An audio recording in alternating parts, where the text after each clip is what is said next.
The Airbus A380 private jet is a remarkable flying machine that can leave anyone speechless. This is not an ordinary private jet. We're talking about a luxurious palace in the skies where everything is super luxurious and extravagant. It's so expensive not only to buy, but also to operate it, that not many billionaires could bring it into reality. While multiple aircraft types serve as private jets worldwide, including the Boeing 747 jumbo jet, flying for the heads of states or other VIPs, the private A380 can't be compared to anything other in the skies. Let's take a look at how many, if any, A380 are used as private jets and how they look inside. I guarantee you many surprises. Of course, there are plenty of Airbus jets in private use, most of which are operating for governments, including German Air Force A350, French A330, and so on.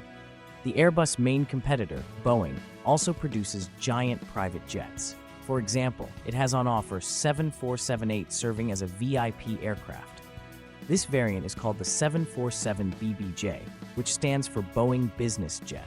One of these is owned by the Qatari royal family, and I can say that it looks enormous both from inside and outside.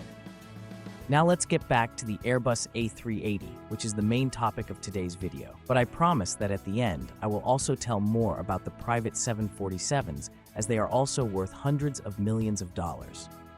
So yes, answering the question from the title, Airbus A380 can of course serve as a private jet. However, flying palace would be an even more suitable term. Now I will tell you more about the real private A380. In 2007, Saudi Prince Alwaleed bin Talal arrived with his private Boeing 747 at Dubai Air Show.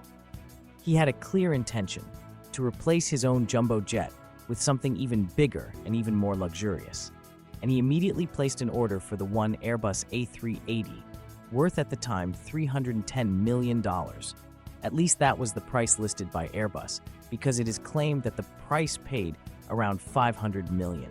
That would be far more than $700 million adjusted for inflation. The sale was celebrated by the European aircraft manufacturer as a significant milestone for the company. Airbus executives had stated in the press release back then that Prince Alwaleed's order meant that Airbus's sales success in the corporate jet market now extends from its smallest aircraft all the way up to its largest, the A380 Flying Palace. I will also celebrate your subscription to this channel, so if you haven't done it yet, please hit the button now. Airbus hoped for an even bigger order of around 20 aircraft, mainly in the Middle Eastern market. And it was no surprise, as many VIPs from the Gulf area used 747 and other wide-body aircraft as their private jet. There are some reports that the jet he bought was the second A380 ever produced, that had previously served as a test aircraft, and thus was 23,000 pounds or around 10.5 tons heavier than the normal planes. Now let's see how the Flying Palace would have looked from inside. The aircraft interior was designed by a UK design company. The A380 was destined to be outfitted with some really wild features and amenities that were previously unheard of. For example, the VIP A380's interior plan featured 3 decks, which included a portion of the cargo deck, all connected by an elevator that could drop to the tarmac. The plan also included an onboard garage to carry Alwaleed's Rolls-Royce. Accommodation for the prince and his guests included 20 VIP suites on the main deck and 5 large cabins with king-sized beds and bathrooms on the upper deck. The cargo area of the A380 was to be turned into a relaxation zone, which would include a Turkish bath covered in marble, only 2 millimeters thick, to keep the weight down. In the prayer room, the electronic prayer mats would always point in the direction of Mecca. The plans also included a full-size boardroom and a concert hall featuring a grand piano, acoustic paneling, and seating for 10 people. The grand spiral staircase was another one of its highlights, which was touted as the first of its kind. Now you see why this aircraft was called the Flying Palace. There is only one problem. The delivery was scheduled in 2010, but it never happened. So what led to this situation? Let's take a look. The prince's core asset, Citigroup shares, began to fall in value in late 2007. At around this time, Alwaleed's employees were instructed to find someone else to buy the plane. They found only one UK leasing company, but Alwaleed rejected the deal, saying he wanted nothing less than $300 million. In October 2008, as the financial crisis was beginning to take hold, the prince said that he wanted to sell it to someone else and make some money, so it turned out that he never intended to actually fly it. By the spring of 2010, the prince began negotiating to sell the plane to Saudi Arabia's King Abdullah for $150 million, so with a huge loss. Only a year later, a contract was signed with Airbus and the Saudi Ministry of Finance, which became the buyer of the flying palace. Finally, the plane had been sold to some unknown buyer from outside of the Saudi kingdom.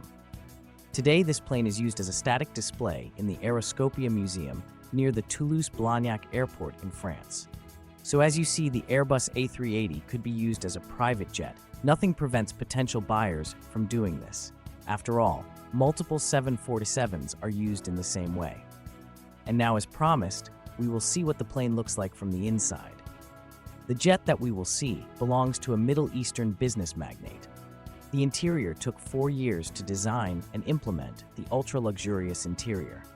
The interior of this B747-8 is adorned with the finest materials and craftsmanship, and it's also called a flying palace, similar to the private A380. One of the most remarkable features of this Boeing 747 is the master bedroom, located in the nose of the aircraft, ensuring a quiet environment, far from the roar of the engines.